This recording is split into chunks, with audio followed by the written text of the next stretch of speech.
Salut à toi. Dans la vidéo précédente, nous avons donc installé les outils nécessaires pour développer notre site e-commerce sous forme de REST API avec Django REST Framework. Donc, dans la vidéo d'aujourd'hui, on va donc voir comment créer déjà nos premiers REST API. Donc, on va d'abord créer notre projet Django. Donc, la première des choses que vous allez faire, c'est que vous allez venir là au niveau de votre explorateur de fichiers. On va donc créer ici un nouveau dossier. On va donc appeler projet Django. Donc, je vais donc venir là. Je vais créer un dossier qui va appeler projet Django. Une fois que vous avez donc créé votre projet Django, vous vous placez donc à la racine. Vous appuyez simplement la commande Windows R et vous entrez ici CMD. Une fois que c'est fait, vous cliquez sur OK. On va donc se placer dans le disque local et vous écrivez F2. Et vous vous placez donc dans votre projet que vous avez créé qui est projet Django. Une fois que vous êtes dans votre projet ici, vous allez donc créer ce qu'on appelle un environnement virtuel. Alors, pour créer un environnement virtuel, ici, vous allez simplement utiliser la commande Python-N VENV. Donc, et vous donnez dans le nom de votre environnement virtuel. Ici, le nom de notre environnement virtuel sera VENV e-com. Donc, pour dire environnement virtuel e-commerce. OK. Vous patientez donc que l'environnement virtuel se crée. Donc là, je vais regarder. OK. Après avoir créé dans l'environnement virtuel, ce qu'on va donc faire, c'est qu'on va donc essayer de l'activer. Donc, ça prend un peu du temps, on patiente. Donc, une fois que c'est créé, on se place donc à la racine de notre environnement virtuel. N'oubliez pas que le nom de notre environnement virtuel, c'est VENV e-com. Donc, je vais donc me placer à la racine. J'écris CD et tabule. Voilà, je suis donc à la racine de mon environnement virtuel. Je cherche donc le dossier script. Je suis donc là. Qu'est-ce que je fais ensuite? Je fais donc Activate. Donc, vous écrivez donc Activate. Ça va nous permettre d'activer notre environnement virtuel. OK. Voilà donc notre environnement virtuel qui a été activé ici. On va donc rentrer à la racine de notre projet. Vous écrivez CD. On rentre d'un pas. Ensuite, on rentre encore. Là, on est à la racine de notre dossier. Voilà. Une fois, parce qu'il faut faire la différence entre le dossier et le projet. Le projet est contenu dans le dossier. Donc, ici, on a donc à la racine de notre projet. Qu'est-ce qu'on va donc faire? On va donc installer Django REST Framework. Vous allez simplement donc installer Django REST Framework. Parce qu'il faut dire que Django REST Framework, c'est une boîte à outils qui va nous permettre de développer nos REST API. Donc, voilà donc l'installation qui est en cours. Une fois qu'on a donc fini d'installer Django REST Framework, qu'est-ce qu'on va donc faire? On va donc lancer notre projet en utilisant simplement. Donc, parce qu'il faut dire qu'avant de créer des applications ici, il faudrait d'abord qu'on lance notre projet pour voir si notre projet run normalement. Donc, on patiente, c'est pas terminé. OK, on passe à l'installation de Django REST Framework.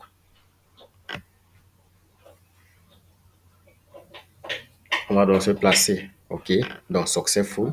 On se place donc à la racine de notre projet. Notre projet, c'est, on n'oublie pas que le nom de notre projet, OK, il faut qu'on crée le projet. Voilà, pour créer dans le projet ici, vous allez donc utiliser la commande Django-admin start project.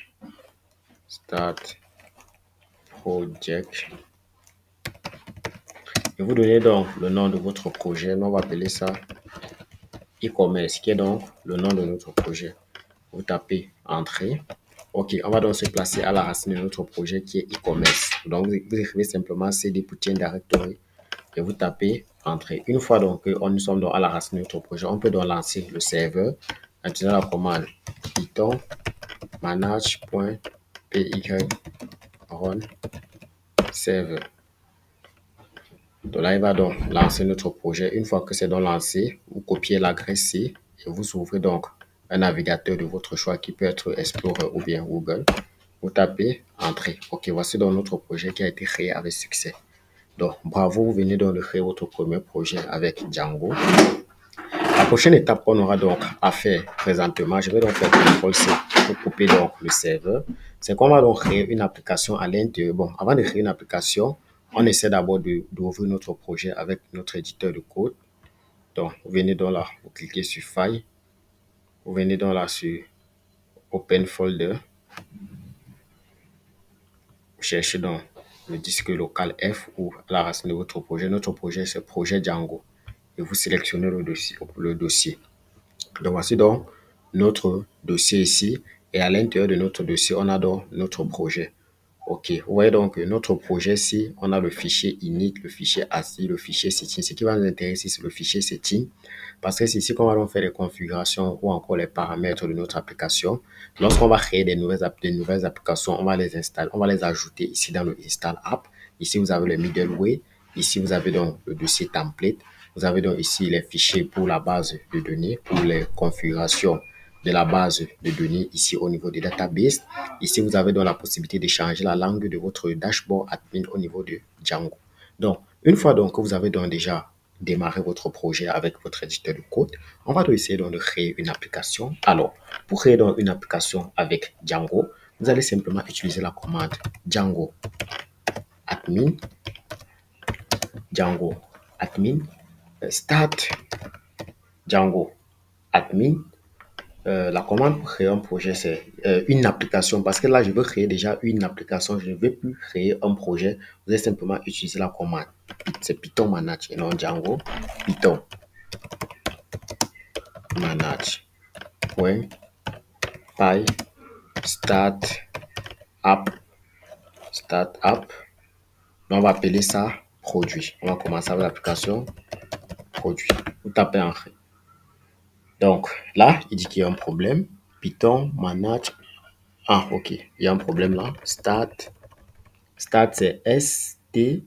Est-ce que j'ai bien écrit ça? Start, c'est S-T-A-R-T. Il faut A-R-T. Ok. Voilà. Là, il va donc créer l'application produit qui a donc été bien créée. Vous pouvez donc vérifier cela au niveau de votre IDE.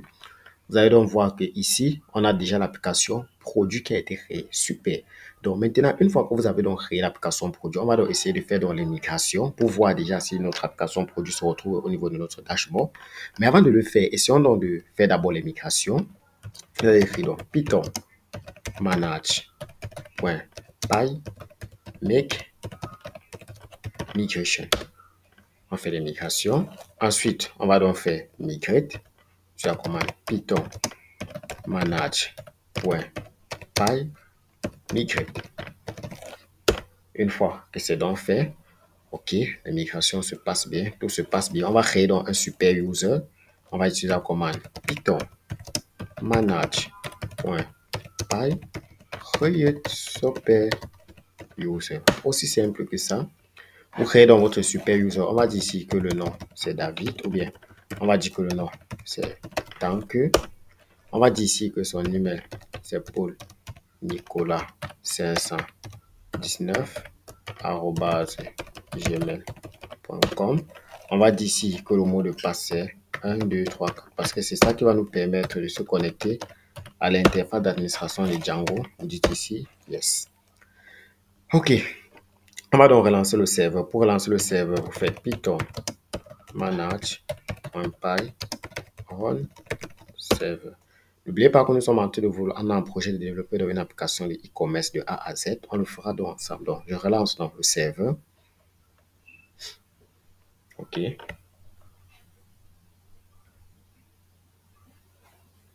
OK. Le serveur a donc été relancé avec succès.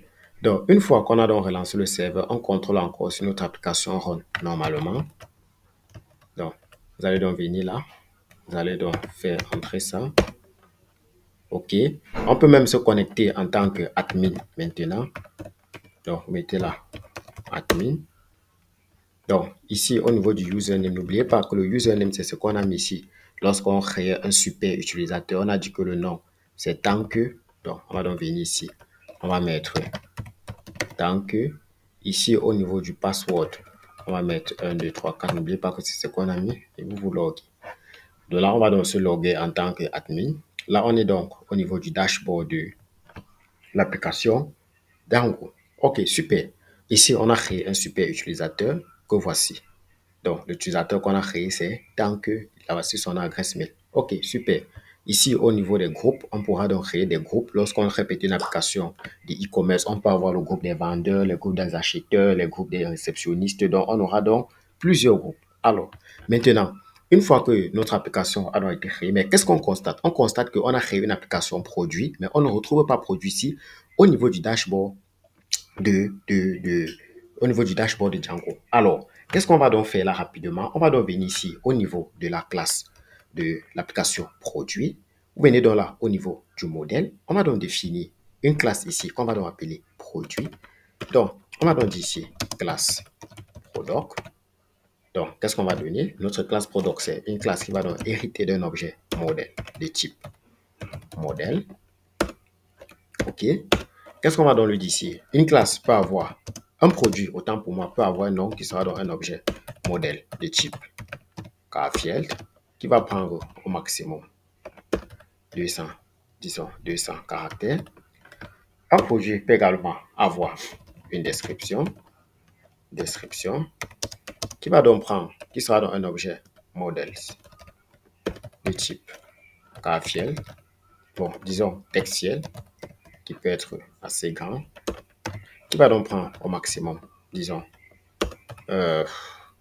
100 caractères, si on veut, mais normalement, je ne dois pas mettre parce que c'est un textuel, je laisse comme ça, je ne mets pas de valeur par défaut. Un produit peut également avoir un prix, qui sera donc un objet models de type float file. On peut donc donner une valeur par défaut du prix, qui est peut-être 10 $, bien 10 francs CFA. Une fois que j'ai donc défini ces attributs, si je peux m'arrêter là, je peux définir donc une méthode string qui va me permettre de présenter mon objet sous forme de chaîne de caractères. Je vais récupérer donc l'objet courant avec self va donc me permettre de récupérer l'objet courant. Je vais retourner donc quoi ici? Je vais retourner donc le nom de mon produit. Super. Donc une fois que j'ai donc défini ma classe, je vais donc venir ici au niveau du fichier admin. Je vais donc, pour qu'il puisse donc s'afficher au niveau de mon dashboard, je vais donc venir ici. Je vais donc dire ici que from models import product. Comme ceci. Je reviens donc ici, je vais dire donc admin.site.register. Je vais dire ici de la classe product. Super. Ensuite, qu'est-ce que je vais donc faire ici? Je vais donc venir au niveau de mon app, au niveau de mon setting, de mon projet, parce qu'il faut dire ici que je vous présente en collaboration. Ici, vous avez le projet qui est e-commerce. Dans le projet, d'abord, vous avez le dossier qui est projet Django qu'on a créé en explorateur de fichiers. Ici, vous avez donc le projet qui est e-commerce. Dans le projet, vous avez donc ce qu'on appelle l'application qui est produite. Il faut dire que toutes les applications que vous allez donc créer, vous allez donc les emboîter au niveau de la classe, au niveau du setting. Ça veut dire que quoi? Ici, si vous remarquez quelque chose, si je compile mon code, donc je vais donc venir là, je préfère d'abord l'ajouter là. Donc, toutes les applications que vous créez, vous les ajoutez là. Donc, mon application, c'est product. Vous devez écrire exactement, c'est produit. Voilà. Produit. Vous mettez virgule. Donc là, j'ai ajouté mon application à mon site. Une fois que c'est donc fait, là, on n'a pas encore, on va utiliser la base de données par défaut de poste de Django, qui est cette base de données ici. On va l'utiliser par défaut. On va donc faire les migrations. Donc, je vais couper le serveur. Je rappelle dans la commande en utilisant donc Python manage.migration. Donc, je rappelle la commande. OK, vous voyez donc ici, il y a le modèle produit qui a été créé. Donc, à chaque fois que vous créez un nouveau module, une nouvelle application, vous devez donc faire ce qu'on appelle les migrations. Après avoir fait les migrations, vous utilisez la commande Y. Donc, on va reprendre la commande. On va donc dire ici Python manage.py, Y. Donc, une fois que c'est donc fait, les migrations ont été bien faites, vous voyez là, ça a été aplati avec succès. Vous faites donc, vous rappelez donc le serveur. Utilisez la commande python manage.py run server. OK, on peut donc repartir se connecter en tant qu'admin. Vous revenez donc là en tant qu'admin. Donc, je vais reprendre, je vais copier cette adresse-ci. Je vais copier cette adresse-ci. Je vais donc le lancer ici. Je mets là admin. OK, super. En passant, j'espère que le serveur ne s'est pas arrêté. Donc, il est toujours en cours. OK. Il doit se dépêcher rapidement là. Je vais relancer là. OK. Si je relance là, en tant que...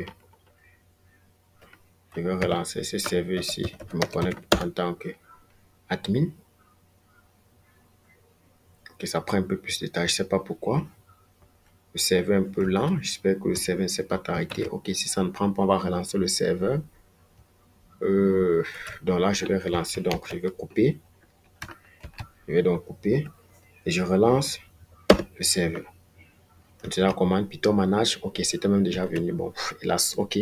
Je vais donc reprendre pour ne pas.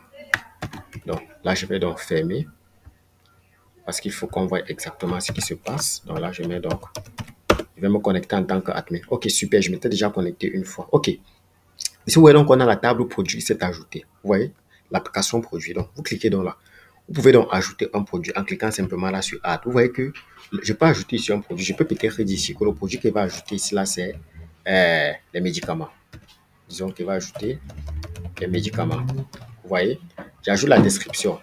Permet de se soigner et d'être en bonne santé. Je mets le prix ici. Vous avez vu que ici, ça me met le prix par défaut qui est 10. Pourquoi? Parce que ici, au niveau de mon modèle, parce que simplement ici, au niveau de mon modèle, j'avais dit que la valeur par défaut du prix, c'est 10. Vous voyez? Donc, ça m'a mis une valeur par défaut. Donc, vous voyez là que, là, je peux dire ici que je vais prendre ce montant-là. Vous voyez? Donc, je peux prendre, disons que je vais peut-être prendre même. Donc, en fait, la valeur par défaut, ça veut dire que si l'utilisateur n'entre pas un prix, ça va récupérer automatiquement la valeur 10. Et là, je vais cliquer sur Save. OK. Qu'est-ce que vous constatez? Ici, on a donc le produit médicament qui a été donc ajouté. Donc, vous pouvez donc le supprimer. Donc, là, dans notre base de données, nous avons déjà un produit qui a été ajouté qui est médicament. OK. Une fois que vous avez donc créé donc votre projet, votre produit, et votre produit.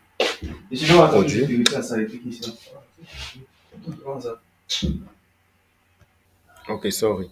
Donc là, on a dans notre produit qui a donc été créé. On va donc revenir là au niveau de notre IDE. On va donc créer les différents fichiers qui vont donc nous permettre de travailler sur notre application produit. C'est-à-dire, le premier fichier qu'on va donc créer sera donc le fichier Serialize. Il faut donc dire qu'ici, la sérialisation, c'est un procédé qui va donc nous permettre de, comment dire, donc de convertir vos objets parce qu'il faut d'ici qu'on manipule les objets et le web ne comprend que le format JSON. On va donc convertir nos objets au format JSON. Donc, je vais donc écrire ça. Product Serializer. OK. Point. Py. Donc, je crée un fichier que j'appelle product.py qui va nous permettre de sérialiser nos objets. Ensuite, je vais donc créer un fichier qui va également appeler ici urls.py pour gérer les différentes routes de les différentes routes et puis en fait les différents endpoints de notre entité produit. Ok, je pense que voilà donc les projets, les fichiers qu'on aura besoin donc pour le moment. Donc, qu'est-ce qu'on va donc faire présentement? C'est qu'on va donc venir ici maintenant au niveau de, on va donc travailler avec le fichier de sérialisation de notre classe produit.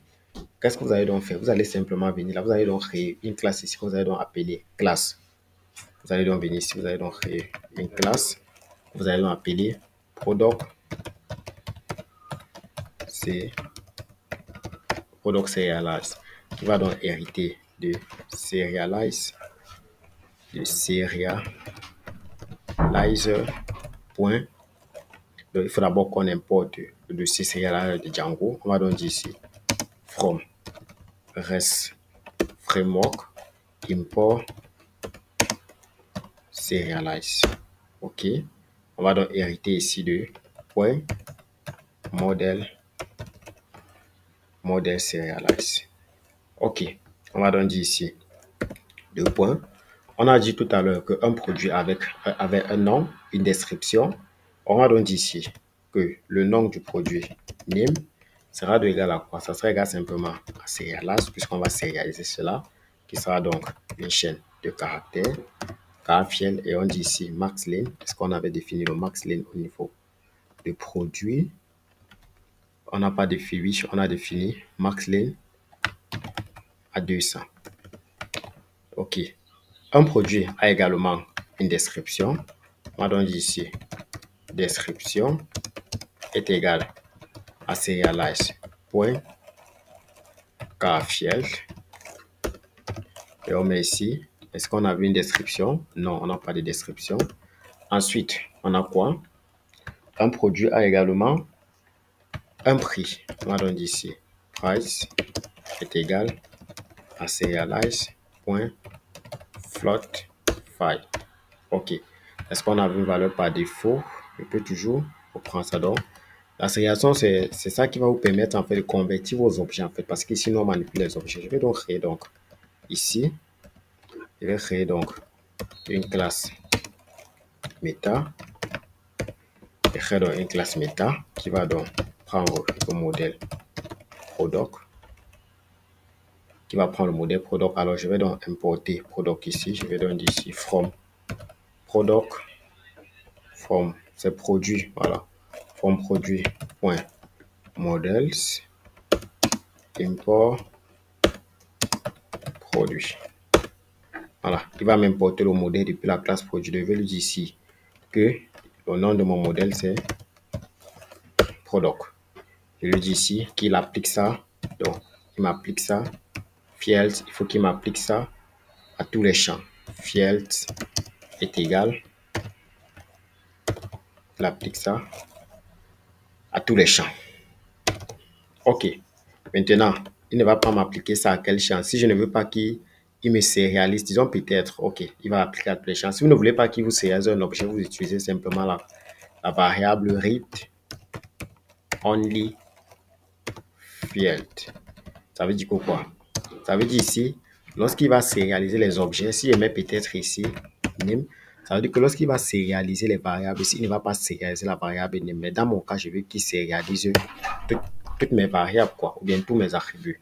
Donc, j'espère que vous avez compris pourquoi j'ai créé le fichier serialize. Donc, en fait, la sérialisation, je vais reprendre, c'est un concept qui permet en fait de désérialiser les objets et c'est vice-versa. Pourquoi? Parce que le navigateur web ne comprend que le format JSON. Donc, quand il t'envoie, toi, tu l'envoies un objet, tu l'envoies un objet produit. Lui, maintenant, il faut qu'il désérialise ça pour pouvoir essayer de comprendre ce que tu es en train de demander. Donc, une fois que c'est donc fait, vous pouvez également écrire quelques validations au niveau de votre classe, de votre sérialiseur concernant peut-être le nom. Je peux peut-être écrire une méthode ici qui va peut-être permettre de valider le nom, quoi. Je peux dire validate. Je peux dire ici d'être validate, validate, validate name, validate name, qui va donc prendre un objet, surf, et qui va prendre la valeur. Qu'est-ce qu'il va lui dire ici? Il va lui dire ici là que si, par exemple, tu check, si tu check que la taille de la valeur passée par l'utilisateur, si tu check peut-être que c'est inférieur, bon, je vais prendre le signe inférieur là rapidement. Tac. Non, là j'ai fermé. Oh là là. Alors j'ai fermé mon IDE, je vais l'ouvrir rapidement. On est au niveau du sérialiseur. Donc je vais ouvrir là rapidement un clavier visuel pour pouvoir profiter de cela rapidement. Donc tu check si la taille de la valeur passée par l'utilisateur, si c'est inférieur, disons peut-être à 2. Donc, si c'est inférieur à 2, qu'est-ce que tu vas faire? Tu vas simplement lui renvoyer ici une russe de serialize, serialize.validator error et tu lui dis ici là que le nom est, la taille est petite. La taille est... Donc, tu peux faire tes validations au niveau de l'API directement ou alors au niveau du sérialiseur. Ça dépend de toi. Et qu'est-ce que tu vas donc faire ici? Tu retournes la valeur, simplement. OK. Donc, une fois donc que vous avez donc fini avec votre sérialiseur, vous allez donc aller au niveau de votre fichier views. On a un fichier views au niveau de la classe produit toujours. On va donc essayer donc d'écrire déjà nos premières REST API. Qu'est-ce qu'on va donc faire à ce niveau-ci? J'espère que vous connaissez le concept des REST API. REST, c'est pour c'est un protocole qui utilise le web c'est un protocole en fait utilisé sur le web, donc les requêtes HTTP pour le read, update, delete. Donc, qu'est-ce qu'on va donc faire ici? Nous, on va donc utiliser les API View pour pouvoir faire nos requêtes. Donc, je vais par exemple écrire une méthode ici qui va permettre de récupérer tous les produits. Je vais dire ici def get product.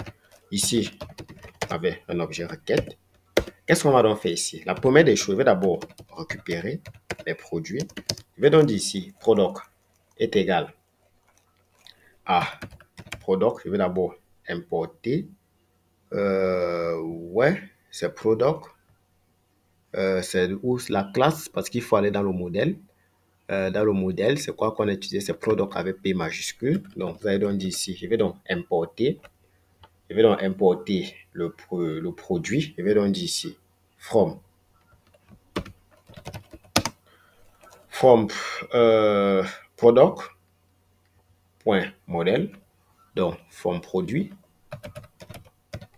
From produit.modèle. Import product. Import product. Je vais dire donc ici, product est égal donc à quoi? Product est égal donc, c'est product.object. C'est quelle classe? Ici, product, voilà, c'est product. Faut bien faire, j'ai mal nommé ça. Product.object.all. Et pour également faire un filtre, mais pour moi, je n'ai pas besoin. Une fois que j'ai donc récupéré, qu'est-ce que je fais? Je passe au sérialiseur. Vous devez avoir ça en tête. Lorsque tu récupères tes objets, tu dois passer au sérialiseur. C'est très important. Pour passer au sérialiseur, n'oubliez pas que j'ai créé une classe que j'ai appelée product serialize. Donc, ce que je vais donc faire, c'est que je vais donc importer cette classe-là à ce niveau. Si je vais donc dire ici, from product serialize, import product serialize. Très bien. Je passe dans mon objet au serialiseur en utilisant la commande product serialize. Et je passe quoi ici? Je passe l'objet que je viens de récupérer ici, qui est produit. Et qu'est-ce qu'il fait ensuite? Je lui dis donc mini égale trop. Simplement. Une fois que j'ai donc passé mon objet au sérialiseur, je prends dans la réponse du serveur. Qu'est-ce qu'il va donc dire ici? Return. Il va donc me faire un return de réponse. Il faut que j'importe également la réponse de mon sérialiseur. Je vais importer réponse de REST framework, autant pour moi. Donc, je vais dire from REST framework point response response import response. Ok. Je vais donc lui dire ici de me retourner un response de data, qui est mon objet que j'ai sérialisé. Aussi simple que ça. Rien de compliqué. Ok. Voilà une petite API. Maintenant, là, ce n'est pas encore une API. Pour que ça soit une API, vous devez donc utiliser ce qu'on appelle les décorateurs. Alors, ici, nous, on va donc utiliser un décorateur qui est donc arrobas. Je vais donc utiliser mon clavier visuel pour avoir arrobas. Je vais mettre ici API. Je vais donc importer également ça. Je vais importer ça depuis quelle librairie? C'est depuis quelle classe là? C'est depuis, je vais essayer de voir ici. Je ne me rappelle plus trop, je pense que c'est from. C'est REST framework. C'est point decorator. Voilà, point decorator. Import. Qu'est-ce qu'on va importer? API view. Super. Donc là, je vais donc dire ici import API view. Très bien. Je vais donc passer ma méthode, mon verbe, qui est le. Ici, il va me faire ce qu'on appelle le get pour pouvoir récupérer. Le get, simplement. Donc là, voilà ce qui fait en sorte que ça puisse déjà être une API qui est ce décorateur-ci. Aussi simple que ça. Donc, maintenant, ça c'est une simple API qui me permet de récupérer les produits dans ma base de données. Une fois que c'est donc fait, on va créer une URL. On va aller donc au niveau du fichier URLs de l'application. Vous venez donc là. On a créé un fichier ici, URL, j'ai créé ça avec vous. Vous allez donc faire ici, ce qu'on va donc faire, c'est qu'on va donc dire from Django point URLs import, on va importer le patch, on va également importer le include. Très bien. On va également importer la librairie default from REST framework Django point router import default router. Très bien. Qu'est-ce qu'on va donc faire ici? On va créer une variable router qui est égal donc, on instancie le default router. Simplement, on va donc créer ici un tableau pour comporter tous nos URL pattern. On crée donc un tableau qui va comporter tous nos URL pattern. Ici, on va donc lui définir un patch. On va donc lui définir ici par défaut, comme ceci. Et on va donc lui dire ici qu'il va donc faire un include de notre objet qu'on vient de créer qui est router.urls simplement. Ensuite, on va donc définir l'URL de notre get. On fait donc un path. On va donc faire ici, on ouvre les guillemets. Le chemin qu'on va donc appeler ici, on veut lui dire peut-être qu'il va nous faire un get product list, get product list. Bon, get list product, je préfère que ça soit ainsi. Get list product. Donc, ici, on va donc mettre un slash ici pour nous récupérer la liste. La liste là, tac, tac, tac, il ne m'a pas mis ça. OK, comme ceci. Voilà. Get product list. Ici, nous, on a utilisé les views. On va donc dire ici views. Donc, je vais d'abord importer pour pouvoir faire déjà un lien. Je dis ici from point import. Il faut qu'il importe. Voilà. Je vais donc dire ici point views. Point. Il va nous importer quelle méthode ici. Notre méthode, c'est get product. Donc, vous copiez dans ça. Vous venez donc ici, vous mettez dans views et vous mettez comme ça. Bon, là, il ne retrouve pas ça. Pourquoi? Il devait retrouver ça. Ici, on lui a dit de import from point import view. OK. Je crois que là, ça doit marcher. Pourquoi? Bon, si je dis comme ceci, from, parce que là, je vais importer la classe getProduct. Qu'est-ce qu'on va dire ici? Je vais reprendre ceci. Views.getProduct. Pourquoi il n'importe pas ça? From import views. OK. Je vais donc prendre cette classe-ci comme ceci. Et je mets là. Normalement, il devait repartir la définition. Pourquoi? OK, il y a un problème de virgule là. Super. Voilà. Vous voyez que c'est pas facile. Vous voyez que juste cette virgule-ci, rien ne marche. Il fallait mettre cette virgule-ci simplement. Donc, là, j'ai donc défini. Ici, je n'ai pas besoin de ça. OK. Ici, j'ai donc défini mon patch. Comme je vous ai dit, je code en live avec vous. Si on rencontre des erreurs ensemble, on va les modifier. OK. Donc là, j'ai donc défini mon patch au niveau de mon ULS de l'application. Je vais maintenant aller au niveau de l'ULS du projet pour également faire ma configuration. Donc là, c'est mon patch get list. OK. On part maintenant au niveau de l'ULS du projet. Voici le projet ici parce que je vous ai dit que le projet, c'était donc e-commerce. On part donc maintenant au niveau de l'ULS du projet. On va donc essayer de venir donc ici. Vous allez simplement ajouter ces variables ici. Vous allez donc dire ici patch. Vous allez donc dire ici, disons API / version 1 pour pouvoir accéder à cette API. Vous allez voir l'utilité de ça tout à l'heure.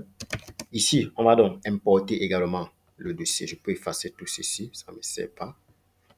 Ça ne me sert pas à grand chose, tout ceci. OK. Je peux donc venir dans là. Et je lui dis ici là qu'il va donc m'importer quoi? Tac, tac, je vais remonter avec ceci. Si vous avez besoin d'accompagnement, vous pouvez donc me contacter. Je vais donc lui dire ici de me faire un from django.urs qui m'importe, path, il m'importe également include. Très bien. Donc, ici, on aura donc quoi? Ici, on va donc faire un include.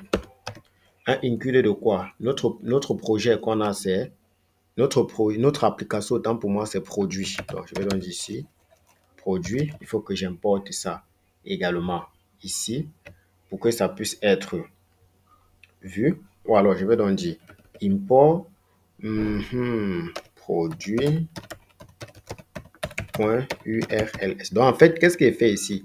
Je suis en train de vouloir pointer vers le gars ici. Attendez. Donc, qu'est-ce qui est fait? Je pointe vers produit qui est l'application et dans produit qui est l'application, ça ici produit et je pointe vers quoi? Vers son fichier URL. Je ne sais pas si vous comprenez. Donc, je pointe vers produit qui est l'application et je pointe vers... Et ici, nous sommes dans le fichier ULS2 du projet. C'est là-bas qu'on définit donc tout ça. J'espère que tout est bien fait. On a bien tout configuré. Qu'est-ce qu'il faut encore? Qu'est-ce qu'il faut? Je pense donc qu'on peut donc essayer de faire donc nos migrations. On va donc essayer de faire notre migration et tester donc notre REST API. Je vais donc revenir là en invite de commande. Je vais rappeler la commande. Je vais encore faire, juste pour me rassurer, un migrate. Je fais donc python manage.y migrate pour me rassurer. OK. Je vais donc relancer mon serveur en utilisant la commande python manage run server. Simplement. OK. Je vais donc copier mon adresse ici, que voici. Je vais d'abord fermer ça pour qu'on voit ensemble. J'ouvre un nouvel navigateur. Je ferme celui-ci. Voilà. OK. Donc là, on a un souci, mais pas de souci. Ne vous inquiétez pas. Ne vous inquiétez pas. On va aller au niveau de la partie admin. Très bien. Je vais donc ouvrir Postman. J'espère que j'ai donc Postman là pour tester mon REST API. Je pouvais écrire un client directement, mais je préfère qu'on le fasse directement sur Postman. Désolé, je vais essayer de télé. Je vais d'abord couper la vidéo, le temps pour moi d'installer Postman rapidement et on se prend juste tout à l'heure.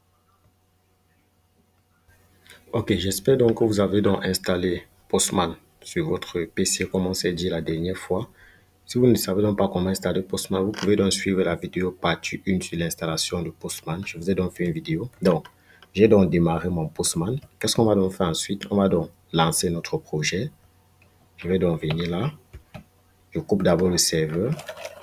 Pour relancer le serveur, vous utilisez la commande python manage.py run server. Vous entrez ça. OK. Vous voyez donc quoi? On a donc cette adresse-ci. Vous copiez l'adresse-ci. Regardez bien ce qu'il veut faire. Vous copiez l'adresse-ci. Vous venez là, à ce niveau-ci, dans Postman. Vous mettez là.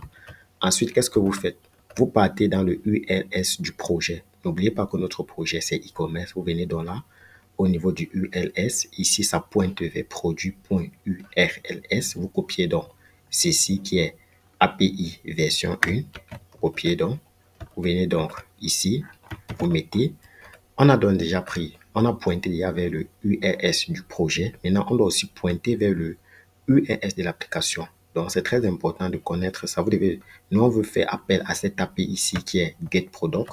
On veut faire appel à l'API qui nous renvoie tous les produits.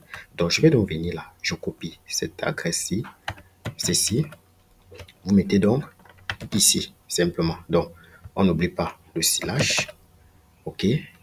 Voilà, une fois que c'est donc fait, notre méthode qu'on a utilisée ici pour définir notre API, c'est la méthode get. Pour pouvoir récupérer, vous venez ici. Vous avez plusieurs verbes, le get, le post, le put, le patch, le delete. On verra tout ça tout à l'heure. Donc, je fais dans le get. Une fois que vous avez donc fait le get, vous cliquez sur send. OK. Qu'est-ce qu'il dit ici? Il ne retrouve pas. Ça veut dire qu'on a un problème. Vérifions bien le chemin de l'URL. Ici, vérifions bien. Je vais reprendre ici. Je le reprends. On a celui-ci que voici. Donc, je vais effacer ceci. Je mets là. Ensuite, qu'est-ce qu'on a? On pointe vers quoi? Vous connaissez déjà. Vers le URS du projet, qui est ça. Vous mettez là. Ensuite, on pointe vers quoi? Le URS de l'application. Voilà. Vous avez donc bien compris. On pointe vers le URS de l'application que voici. Vous mettez donc ici. OK, vous faites donc le get. Normalement, ça doit marcher. OK, super. Ça nous renvoie là aussi 200 qui nous renvoie la liste des produits dans notre base de données. Pourquoi? Parce qu'on avait bien enregistré un produit. Ici, l'ID récupéré, c'est l'ID par défaut intégré à Django. Donc, on a l'ID, on a le nom, on a la description. On a un seul produit. Si vous voulez, je peux également ajouter un autre produit au niveau de la partie administrative de Django. La partie administrative, c'est encore où là? On va donc aller ici à ce niveau. Comme vous voyez là, ici, on a un seul produit que voici. Je vais ajouter un autre produit, vous allez voir. Donc, je vais donc venir là. Je vais donc effacer ceci. Je vais donc faire comme cela. Je vais me reconnecter en tant qu'admin. Donc, je vais revenir là. Ou bien, c'est simple, voilà. Je vais ajouter simplement un autre produit. Pas besoin de me déconnecter. Je vais peut-être rajouter ici, là. On a déjà les produits médicaments. Disons ici qu'on a les véhicules. Et que, on va dire ici, permet de se déplacer. Ici, la quantité, on peut dire qu'on a 15.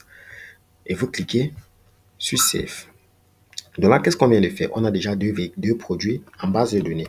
Si on revient là au niveau de l'API sur Postman, je ne sais pas si ça va. Bon, vous faites un get.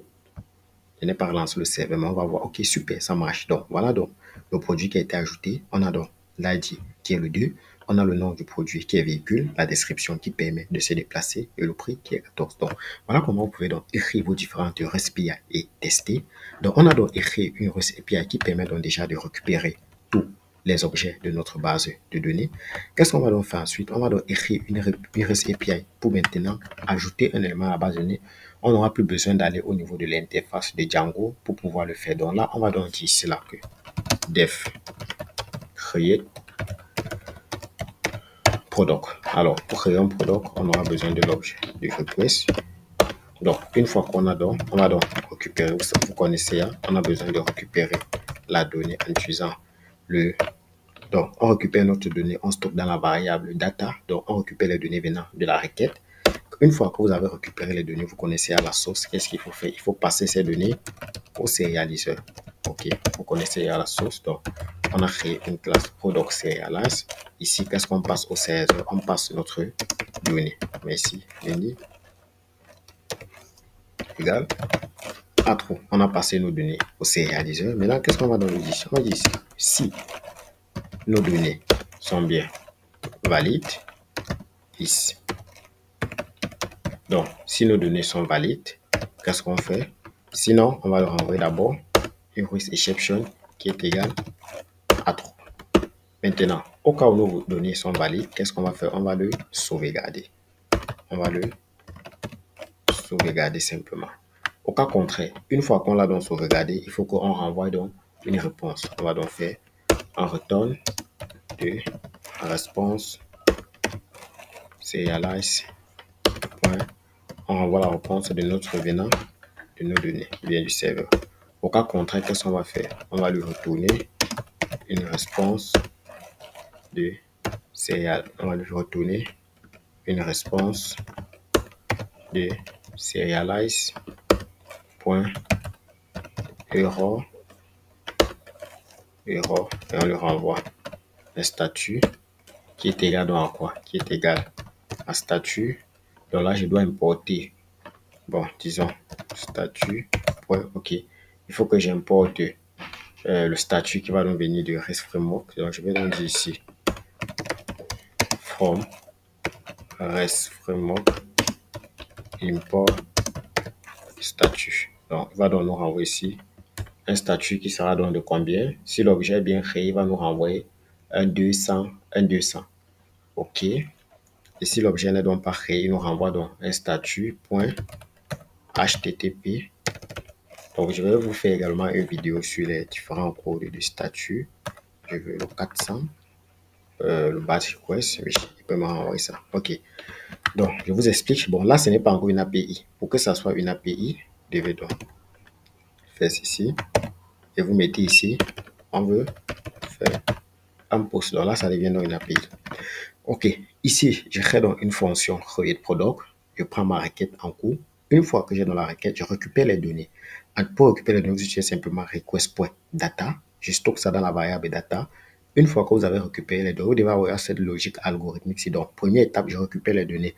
Deuxième étape, je passe au sérialiseur. Troisième étape, je vérifie si l'objet que j'ai retourné, si les données sont bonnes, je sauvegarde. Au cas contraire, je ne sauvegarde pas, je renvoie une erreur 404 à l'utilisateur. Maintenant, à ce niveau-ci, au niveau de request.data, tu passes ici au sérialiseur parce que tu reçois en fait un objet, tu envoies un objet en fait. Maintenant, lui, il faut qu'il sérialise ça pour pouvoir envoyer le JSON au serveur. Ok, j'avais oublié le 2.6. Donc maintenant, qu'est-ce qu'il fait? Si je vérifie si l'objet a été sérialisé avec succès, alors je le sauvegarde. Au cas contraire, et si le sauvegarde avec succès, je renvoie une réponse à l'utilisateur. Au cas contraire, je renvoie un 404, c'est tout. On va donc essayer donc de tester cette API ici. On va revenir là, tac, tac, tac. À chaque fois, on va tester. On va utiliser maintenant le verbe post. Donc, on va d'abord aller au niveau, on ne peut pas encore tester, on va aller donc au niveau de notre URLs, à ce niveau-ci. OK. Tac. Donc, qu'est-ce qu'on va donc faire à ce niveau-ci? Je vais venir donc ici au niveau de Postman. Je vais lui dire ici qu'il va me faire un post. Je vais lever le gars ici. Est-ce qu'il y a besoin de lui?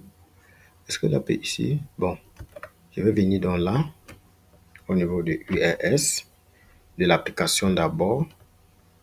Qu'est-ce qu'on fait? Première étape, on copie ça. C'est parce que le constat qu'il y avait déjà une erreur, sinon j'allais laisser ça. Je colle là. Ensuite, je peux au niveau de l'URS du projet que voici. Je copie ça. Et je colle là, simplement. Je vais donc faire un post. Je vais donc venir là au niveau du body. Je viens là au niveau du roue. J'ouvre donc fichier, voilà. Il doit avoir quoi? Un name. Je vais dire ici peut-être le nom, c'est, disons, vêtements. Ça dépend de moi. Je mets ce qu'il veut. C'est juste pour faire un test. Je vais dire ici description. Je vais dire ici permet de s'habiller. Permet de porter. Un truc simple. Pas compliqué. Ici, je vais mettre prix. Je vais mettre ici 2500. Aussi simple que ça. Une fois que je l'ai fait, je fais un post. Il me dit ici quoi? Méthode not alive. Ok. Ça veut dire que je n'ai pas bien défini. Attendez. Il me dit là que la méthode est not aligned. Ok. 404 not phone. Pourquoi méthode not aligned? Pourquoi méthode not aligned? Qu'est-ce qu'on dit ici? On récupère les données. On passe au sérialiseur. Si ça vérifie que c'est bon, ça nous renvoie au cas contraire. On va voir ce que notre serveur dit ici. La méthode n'est pas aligned. On va relancer rapidement le serveur. Je vais relancer rapidement le serveur. OK. Une fois donc on a donc relancé notre serveur, on va donc revenir au niveau de Postman. Est-ce qu'on a défini ça? Ah, OK. On a oublié. Ici, on a oublié de l'appeler. On va le faire ici. Bon, pour ne pas perdre le temps, je copie ça rapidement. Donc, je copie là. Je vais mettre ici. Je ne mets rien là. Je vais pointer vers quelle méthode? Je vais pointer vers create product. Je mets ici views.create product. Ici, on n'oublie pas la virgule. OK. On teste encore. On relance d'abord le serveur. On relance le serveur. On repart sur Postman. On teste. Méthode not allowed. Pourquoi il ne retrouve pas ça? Views. Si je vais mettre ici, bon, on va mettre ici create. Je vais lui passer simplement create. Disons product. OK. Maintenant, ça va marcher. Je copie ça. Donc, je vais mettre slash ici. OK. Je copie ceci. Tac. Je viens donc là.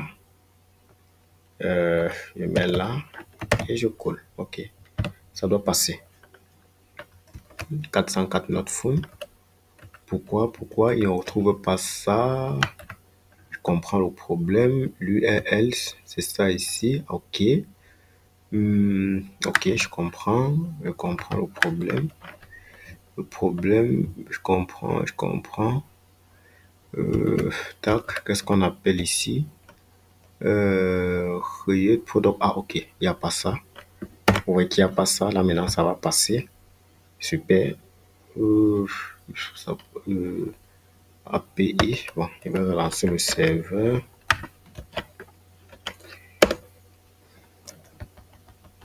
OK. Donc, je vais reprendre à 0 là. Je copie ça.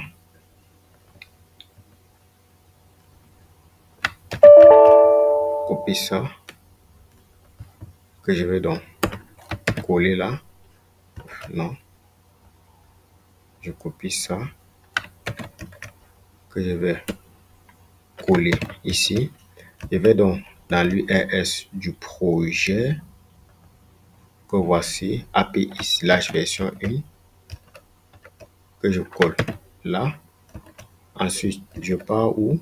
Je me rends donc l'application maintenant, qui est l'application produit. Je copie ceci, que voici. Voilà. Je colle ici. C'est en poste. OK. Il renvoie là notre phone. Pourquoi il ne retrouve pas ça? Bon. Si je reviens là, je vais essayer de faire un get pour voir. Je vais essayer de faire un get ensemble pour qu'on voie. Si je fais un get, si je fais un get, OK, ça me renvoie bien. OK, ça renvoie bien. Maintenant, je vais faire un create. Un create en disant verbe post et bien passer mes valeurs. La méthode n'est pas trouvée. OK, il ne retrouve pas page not found AP. Page not found version create product. Pourquoi il ne retrouve pas l'AP ici? Il doit y avoir une petite erreur quelque part. Je pense que on a bien défini ça et notre vue a été bien écrite. Create product, on passe la requête. Ici, on récupère. On passe au sérialiseur. Ensuite, qu'est-ce qu'on fait? On vérifie si c'est correct, on le sauvegarde. Au cas contraire, on renvoie partie request, mais il ne retrouve pas cette méthode-ci. Il ne retrouve pas la méthode create product. Pourquoi? Create product. Qu'est-ce qui peut causer bien cela? Not phone.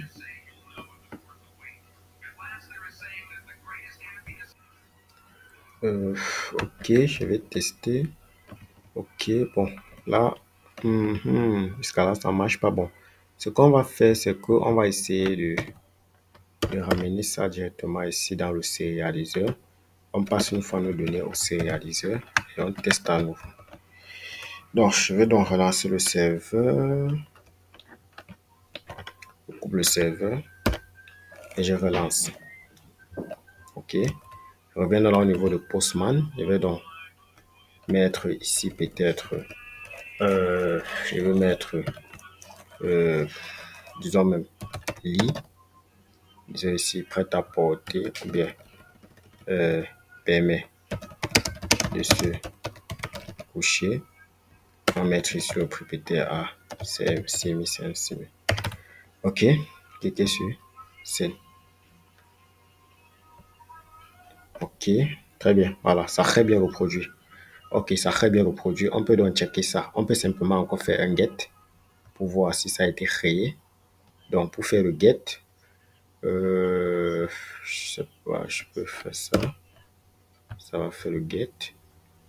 OK, là, ça me renvoie un tableau vide simplement parce que je n'ai pas mis le chemin. Je vais venir dans là, je vais prendre ceci. OK. Get. OK.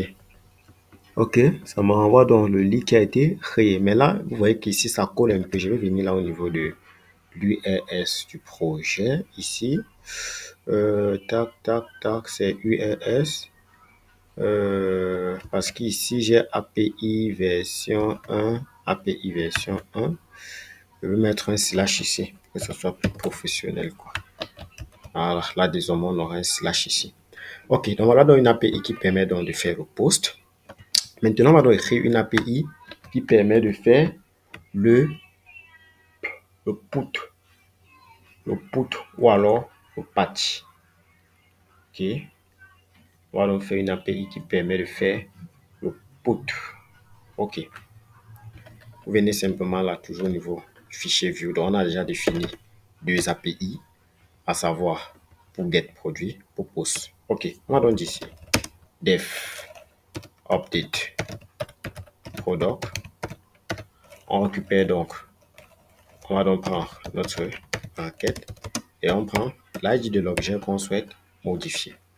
On va donc récupérer les données ici dans une variable data qui est égale à quoi? À request.data. Qu'est-ce qu'on va lui dire ici? On va donc créer une variable produit. On crée une variable produit qui est égale. Je vais utiliser ici un autre truc très important. Là, si vous tentez de récupérer l'objet et qu'il n'existe pas, vous le créez. Donc, ici, on va donner ici form Django point shortcut import get objet. Voilà. On va donc venir ici. On va donc dire product est égal à get objet. Donc, je passe ici mon objet. Qu'est-ce qu'on passe ici? On passe notre classe product. Ouais, c'est notre classe product qu'on va placer. On passe également l'ID. Qu'est-ce qu'on va donc lui dire ici? On va passer maintenant la donnée. Vous connaissez à la source. Une fois qu'on récupère la première étape, je récupère les données. Après avoir récupéré les données, je les passe au sérialiseur. Je fais ici. On va créer ici une instance. On va mettre la variable produit à l'intérieur. Et qu'est-ce qu'on passe ici?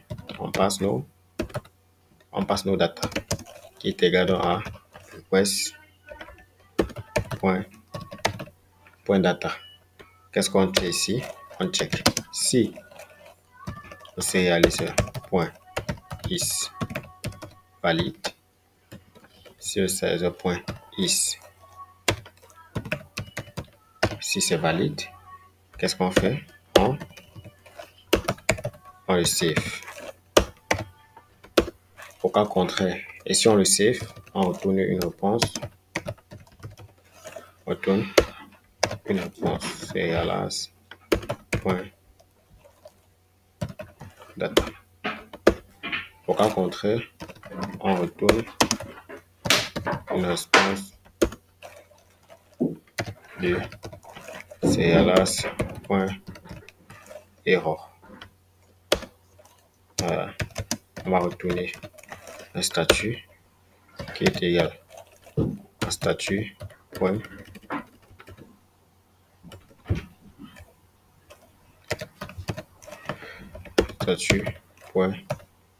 http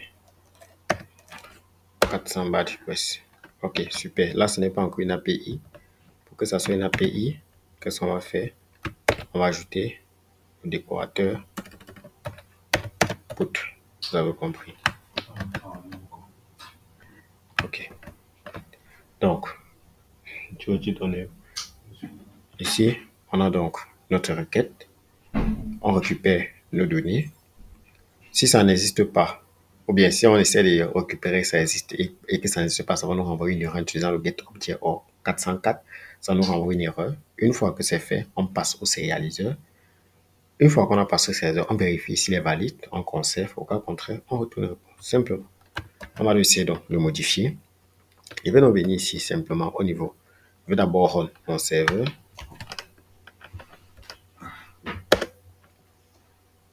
Simplement. OK. Je vais donc venir ici. Faire donc le put. Je viens donc ici au niveau de path toujours. Ici, on n'oublie pas qu'on doit l'appeler au niveau de l'URL ici. Vous allez donc dire ici, path. Je vais copier ceci.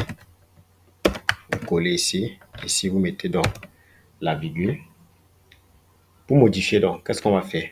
On va donc dire ici, product. Il faut bien qu'on précise puisque c'est via un ID qu'on va modifier. On va donc ouvrir ça. On va donc passer ici ce qu'on appelle l'ID. Deux points qui va correspondre au PK de l'objet qu'on veut modifier. Vous faites donc, vous allez donc fermer ceci.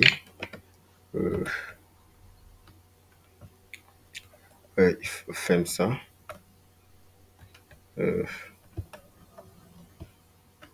OK. Qui correspond donc à l'ID que vous voulez modifier. Vous mettez ici slash et vous mettez update. Très bien. OK. Donc, je vais donc venir ici, product, et mettre ici. La première des choses, je vais d'abord récupérer ici. On va donc venir au niveau, ça c'est l'URS. Ici, le verbe qu'on va utiliser ici, c'est update product. Si vous voulez, je peux même faire là. Ça va me proposer le verbe à choisir, qui est update product. Très bien. Je vais donc copier ceci, qui est l'adresse ici. Copie cette adresse ici. Et viens donc ici. Je vais effacer tout ceci. Je colle ça là. Ensuite, je pars dans l'URS de l'application du projet. Je copie ça. Et viens, je colle. Je pars maintenant dans l'URL de l'application. Je copie d'abord ça. Je colle. Ensuite, il faut mettre quoi? L'ID qui est slash, je vais mettre 1. Et ici, je termine avec update. Simplement, je vais dire ici. Je vais dire ici, celui dont l'ID c'est 1, c'était quoi? Son nom, c'était médicament. Je vais mettre ici, nom, disons, sac. Et que, ici, on va dire, permet de garder. On met ici, 4000. OK, je teste l'API. Il dit ici que le serveur ne répond pas. On va essayer de voir pourquoi est-ce qu'il dit que le serveur ne répond pas. Tac, tac, tac, tac. Error cannot, tac, tac, tac. On va essayer de voir. OK. Tac, tac.